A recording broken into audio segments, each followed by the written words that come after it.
Hello, welcome to another ODNT Spotlight. I'm your host, Steve DeWinter, and I have with us a guest who has been with us before. She was part of a podcasting group called Myth Behaviors. And no, I did not have a slur there, or whatever. It's a myth, as in epic myth. And so she is here with us. She just had a book release called Heartstealer, and she is here to talk about that. So let's go ahead and switch on over.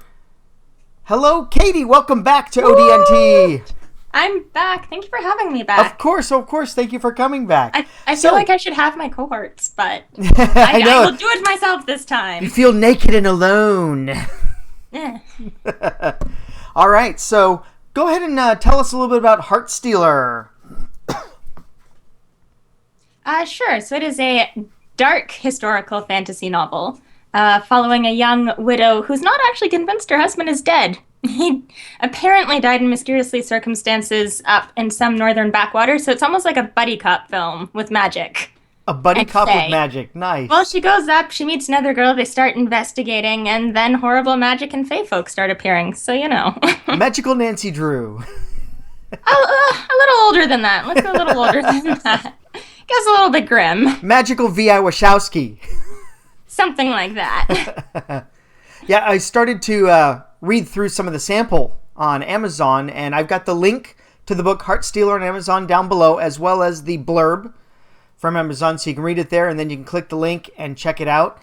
And it's pretty cool. You know, we start out with your main character there, as she's been told her husband's been dead, but no body. What? It's like, no, I don't believe it now. And then we cut to them, and it's like, what? Yeah, it's a really interesting structure of, like, interweaving timelines. So there's the main one. There's one that's a little bit earlier. And then there's one that's very much earlier. So at one point, all three timelines will collapse into each other, I promise. Excellent. It was a lot of fun to write, though, and to keep balancing. Okay, so this is happening right now, and this is what happened, like, 2 weeks ago. I like that kind of plotting. It pleases me. Yeah. Well, I was able to keep up with Memento without a problem. That old movie from, like, what, 15 years ago now, I guess? Or It's been a while. Oh, I'm really old. But, yeah, so you had multiple POVs for this and multiple timelines for this. And how did you come about with the concept of, you know what, I'm not going to stick with a single POV or a single, POV character or a single timeline. I'm just going to go ahead and go crazy with this. Honestly, it started because Pip Ballantyne in her novel Digital Magic did a similar thing where there are two timelines that you thought were happening concurrently, but one was actually spoilers. Spoiler alert. I hope this book has been out long enough, so it's not our fault. Digitally Magic's been out for like 7 or 8 years now. So if you haven't read it yet, it's your own damn fault. Exactly. And then it turns out, oh no, that one was happening much earlier. So it started out as I wanted to see if I could pull off the same trick. And then it turned out that the story itself really needed to have that kind of structure, because the past and the history of the characters plays so much into what's happening in the present. You really do need to be seeing these things happening simultaneously. So we introduce more information of what happened in the past to make right now make more sense. Exactly. It adds that extra layer of meaning and context and illumination. And then vice versa, the stuff what's happening now, when you go back and you go, oh, I understand the connection now. Excellent. It's kind of like that show Lost. A little bit. I didn't actually get into Lost. Oh, okay. Yeah, well, they would sit there and they would show something that happened in the past that then made what the character did now make sense. Exactly. Yeah. I think I would like Lost. Yeah, so in that respect, it's like Lost. Here in the States, we watched Lost religiously. We watched Lost in Canada, too. I'm just not cool. Well, it slowly devolved into, it fit its name. Lost was more descriptive of the audience by the end of it. But it started out great. Hopefully I will have stolen all of your hearts by the end of the novel. Excellent. Well, I was looking through the review on it for it, and you seem to have stolen somebody's heart. Oh, that's good. Yeah, that was Melissa Hayden, who does My World in Words and Pages. She's lovely. and writes really insightful reviews. Like, hey, Melissa, can you please do mine? Read it over and tell me what you think. Exactly. Excellent. So Heartstealer, since now we know that this is a magical fantasy novel involved, are there any actual hearts being stolen? You'll just have to keep reading, won't you? I have to keep reading. So, is this a standalone novel from you, or is there going to be more? I could be convinced. You could be convinced. Certainly, yeah. As I often do when writing novels, I left the ending, it could wrap up there, but I certainly left enough threads to keep going. And I've certainly, the people who have come back to me with feedback after it's been out seem to be clamoring for a sequel. Yeah, whenever we find something we truly love, we want more of that. Yeah, I think the characters definitely have more arc to get through. There's 2 or 3 in particular that I know where they would be going. There are a few novels I want to get through first. So we would have to wait for a sequel to Heartstealer. Well, kind of looking at my spring and fall, there's one I want to have done by, say, late March. So maybe this time next year, a sequel for Heartstealer could come out, theoretically. Excellent, excellent. So tell us a little bit about the main character or characters for Heartstealer. So our main character is Sarah. She is our young widow. She's lovely because she's really neurotic. And always makes for a good character. I'm not neurotic at all. No, she's very, very bright. But she's definitely a fish out of water in a lot of ways because she's lived this kind of life as an academic's wife in the city. And now she's completely thrust out of her element in this backwater country town. Doesn't know anyone. Trying to sort out what's happened to her husband. There's also her nephew who's involved, and she needs to sort out care for him. She's, like, in no fit state to be taking on that kind of responsibility. She's just been told her husband's dead. She won't accept it. And she has a responsibility. What? Exactly, and she's relatively young, right? Like, she's only in her early 20s. She gets there. All these, like, myths and legends she thought was just quaint folklore turns out to not be. And she does have this very analytical brain. So with her, I feel like she's constantly trying to reconcile what she's seeing in terms of the folklore and the fae and the wraiths and the ghosts appearing versus how she's been trained as an academic. Right, of what's real and what's not. And she's already decided the science world is the real world. Yeah, it's that scientific mindset for sure. So she's like the perfect person to find out what's happened for a murder. When you start throwing in the ghosts and the fae, she needs a little bit of backup. So there's her weakness. Yes. Luckily, she does meet a girl there, Mary, who's a local village woman who takes a shine to her, who's a very different personality. She's grown up with all of the legends and the folklore and everything, so she's used to that. She's also a bit flighty. So the buddy cop kind of thing, right? So the 2 of them team up, and their strengths really complement each other as they're trying to sort out what's happening with the fae and the wraiths crossing into our world. That's a bad thing. And also what happened to the husband. As she tries to solve the crime, if there is a crime, or are they just covering up something else? Or, oh my goodness, you have to read it. These little villages have a lot of very dark secrets. That they do. That they do. And that should be the tagline for your book. Yeah. That's a good one. I like that one. These little villages have very big secrets. Well, maybe that could be... I think that's a tagline for a sequel. There it is. Yes. So what was your inspiration for writing Heartstealer? Oh, man. Okay. So I work at a living history museum in Toronto, right? So we've got, like, I think it's 30 buildings on a 40-acre site, all from the 19th century, and I loved it. And all my friends are there, and it's great. Then I went to New Zealand and Australia for 6 months, and I really missed it. Oh, no. In fact, you might say that my little village museum had stolen my heart. Oh!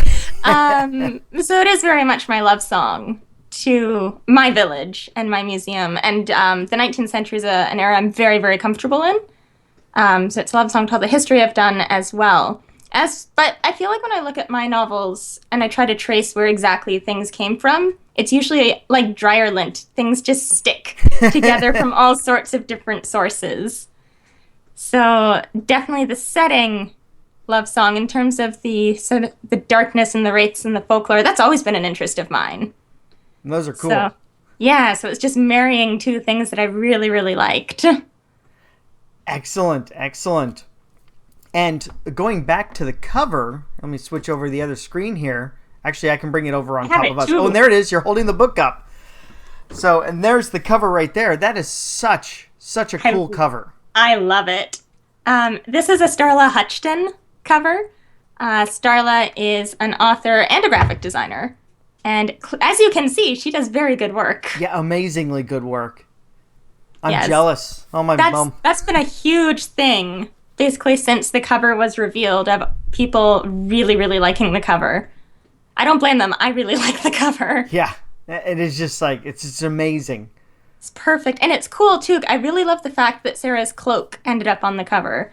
Because in my head, that's actually my cloak that I wear. I put it in the story because it's my favorite piece of clothing that I own at the museum. And that's not the actual one. But in my head, it's close enough. So. That's what it feels like when you wear it. Yeah. I feel super badass and like mysterious with woods behind me and stuff. Yeah. Very, very cool. So what's your process for when you're sitting down to write? Are you someone who likes to outline heavily? Because you're doing historical information on this. So it's a historical fantasy novel. Yeah, so it's basically 19th century Ireland and everything but name. It is a secondary world, but basically it's analogous to our own 19th century.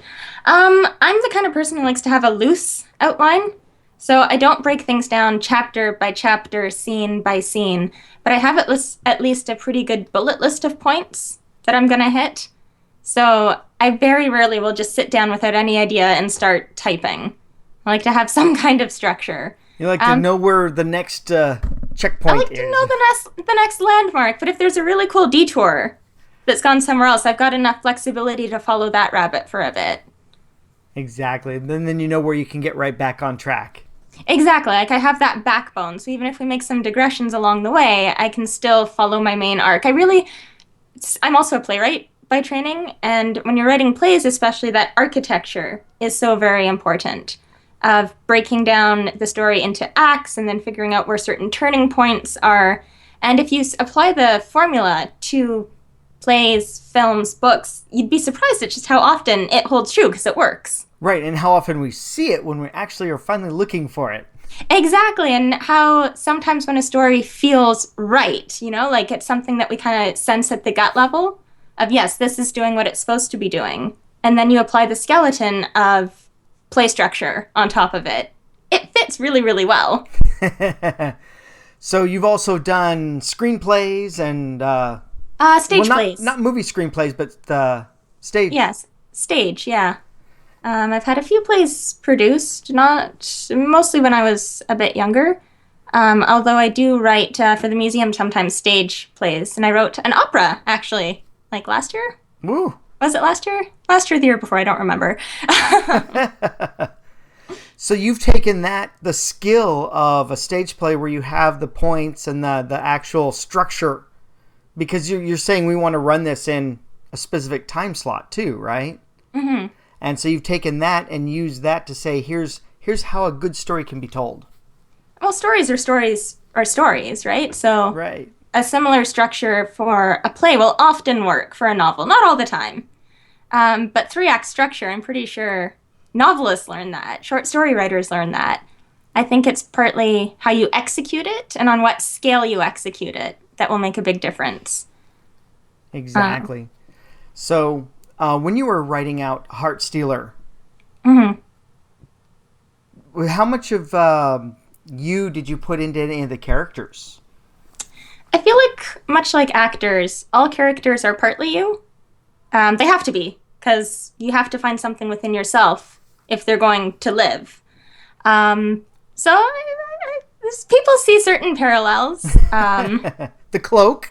The cloak, a slight neuroticism, and analytic nature. Yeah, there's one character that I did not put myself into. I borrowed our brewmaster from Black Creek. I didn't try to hide that. It's him dropped in. Excellent. So what's so right now you said you could be pushed into writing a sequel for this, but what's next for you? Oh, man. So I have a few things to finish up for the museum before the end of the year. I've got a novel in a completely separate world, something else, that I'm trying to get done kind of by late March, early April. About the same time that I'll have another fairly large writing thing for the museum. Then potential Heartstealer sequel. Oh.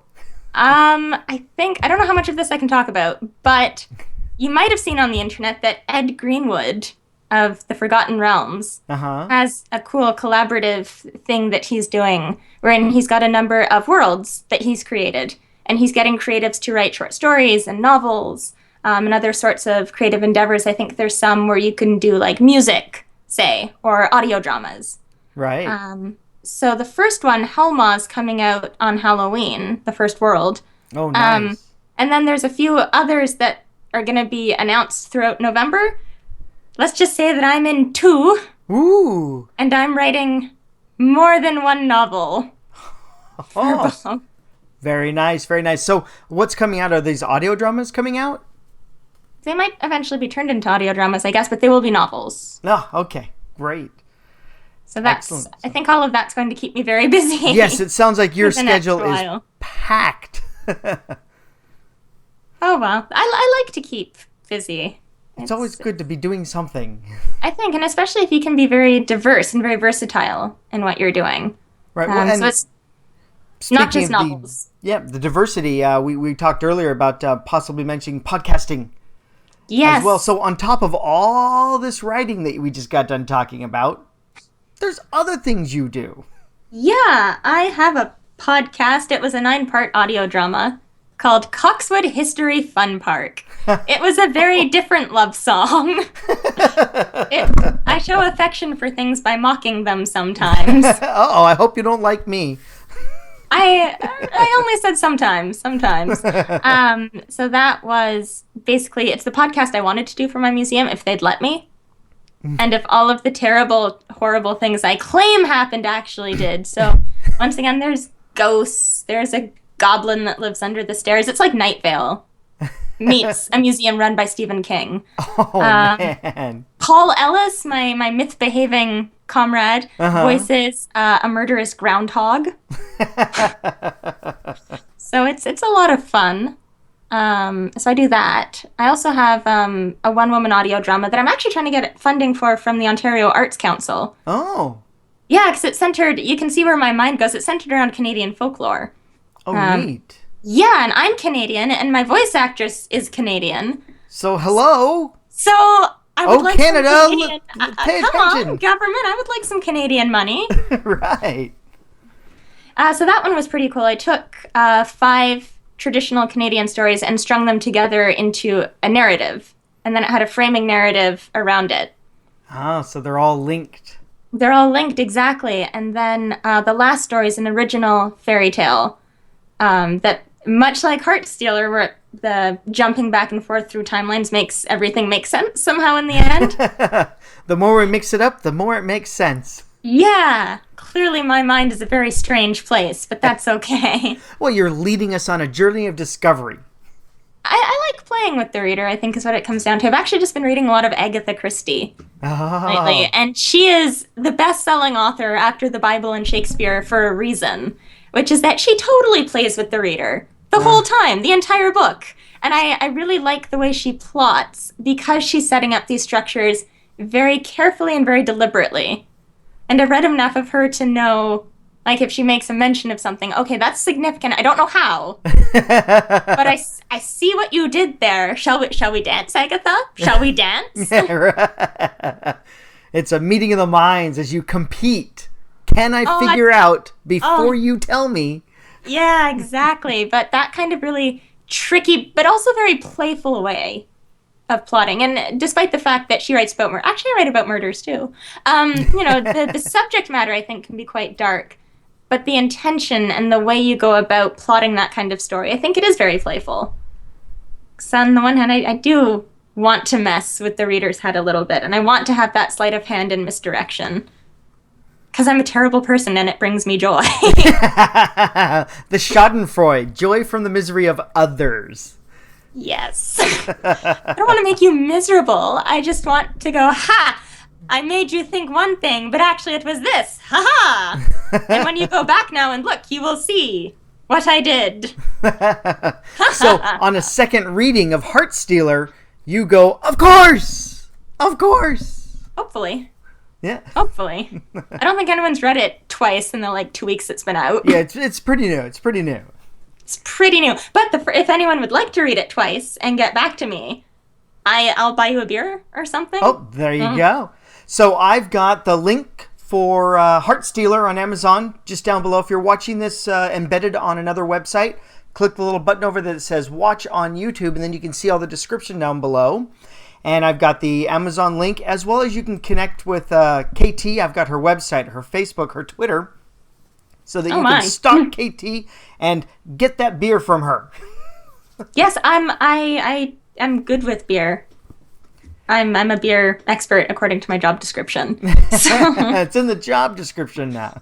It is. But actually, you laugh, but it is. And I've also got the links to all your other books on Amazon. So, and you've done some books yourself. You've done some books with other authors and everything. I did indie presses. Yeah, I'm all over. It sounds terrible. Just writing. There's a joke I could. I'm a writing something.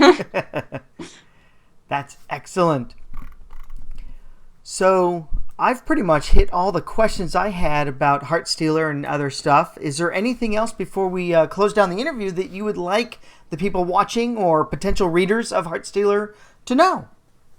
Well, I would like you all to buy my book. Of course. And if you do, it doesn't matter if you like it or not. If you could leave a review, though, that would be cool. There you go. Amazon, Yes. Goodreads. As usual, I will plug Tales of a Tesla Ranger, which is probably in your links, but that is the charity anthology that I was in last year. Still collecting money for PG Holyfield's children. Oh, right. So I will add that link. I didn't have it in there now. I have it from the previous video, but I can add that in for you. The Tales of a Tesla Ranger. Yes. I will just keep plugging that. Yes, I will add that link before I upload this to YouTube. Huzzah! All right. Well, hey, thank you so very much, Katie, for agreeing to come back onto ODNT. You suffered through one time with me, and you got it again. Thank you so much for inviting me back. I had so much fun the first time. I wanted to chat with you again. Yeah, exactly. I wanted you all to myself. Forget me. Yeah, exactly. Folks. Not those other people getting in the way. Yeah. And by all means, any future books you have as they come out, or we'll get you back on. Folklore Canadian podcasts. Oh, yeah. Hey, you know what'd be cool if we got my actress on too, my collaborator. Hey, that would be fun. Yeah, I'm just touring her out to all the podcasters. Well, let's do that. All right, let's bring. So everyone watching this, you can have 2 Canadians for the price of 1. Hey, excellent! I like that exchange rate. That's actually about what the exchange rate is right now. It's really sad. I like when Americans give me money right now. I don't like paying Americans. So we'll get you both on here, and we'll talk about your podcasts. Woot! Let's hope we get funding. Yes, definitely. Well, we'll use this to gain awareness for it, so that people can you will get the funding. Yes, I will send this to the Ontario Arts Council. That'll be a thing. Exactly. That'll be the way to do it. In my head, they've got cloaks, and they're at a table with candles on it, and a skull in the center, and they are the council. They decide the fate of others. With a beaver and a moose in the background, because they're the Ontario Council. Excellent. All right. Well, hey, thank you so very much for coming on, Katie. Don't hang up just yet. I'll just close down the interview, and we'll come back. We'll chat for a couple more minutes. Cool. But thanks again for coming back on ODNT and having the spotlight shined back on you. Thanks so much. All right. So that was KT Bryski, and her new novel, Heartstealer, has only been out for a couple of weeks, so definitely check the links down below and click on that. Check out the preview. I guarantee you when you read that preview, you're going to want to know more. I mean, she just starts to layer in the questions and the mystery, and it's just like, okay, I want to know more. And just looking at that cover tells you what kind of story you're in for. A very fun, exciting, wild ride, and a good mystery. All right, once again, I'm Steve DeWinter for ODNT Spotlight. Don't forget to subscribe to this channel. I have many more interviews coming up. In fact, I've got one that will most likely be scheduled soon with a great Canadian podcaster and one of the actors in it. And so be sure to sign up for ODNT Spotlight here on YouTube and have yourself a great night. Bye.